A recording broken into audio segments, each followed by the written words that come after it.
Pirate Software essentially killed the Stop Killing Games movement by misrepresenting the intentions and grossly mischaracterizing their arguments. This brought Moistcritikal into the fray after he saw the main spokesman come out and call out Pirate. So Stop Killing Games is a movement dedicated to establishing better consumer rights when buying video games, as well as establishing a better form of game preservation in the future. So there's 3 things you need to understand about this inane story. The goal of this movement is not to rework every online multiplayer game into a single player setting. The goal is not to force companies to indefinitely maintain servers after the studios fall. They are begging studios to just not revoke our license and prevent us from playing the games we purchased a license to. They are asking for future game companies to take steps to enable the community to maintain the servers. You own the right to play it as long as they let you, which is a real concern amongst gamers. So imagine you buy a comic, take it home, but when the store closes, they come back to your house and take the comic book from you, despite the fact you purchased it. You didn't rent it, you purchased it.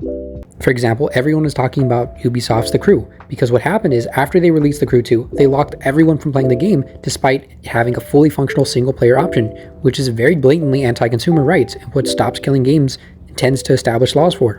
Now think about Club Penguin. They shut down the main game a long time ago, but the community has dozens of fan servers up, which I wouldn't recommend you check out because of how sketchy it is, but still, it's an example of what Stop Killing Games wants to do. Let's talk about a good example of what the movement intends to make the norm through EU regulations. Multiverse is very famously shut down, but they did an amazing thing that if you download the game within a specific window of time, you would still maintain the ability to play the game locally with all the content you purchased, as well as give you the base game characters if you downloaded it. The legalese takes a lot longer to explain, so obviously I recommend you watch the face of the movement explain it. I understand Pirate's fear that politicians will take this to the extreme and make a weird law that sounds consumer friendly but makes companies want to abandon online games to appease the law, but that's not the intention of Stop Killing Games. It's very clearly stated as well. So yeah, that's the drama explained.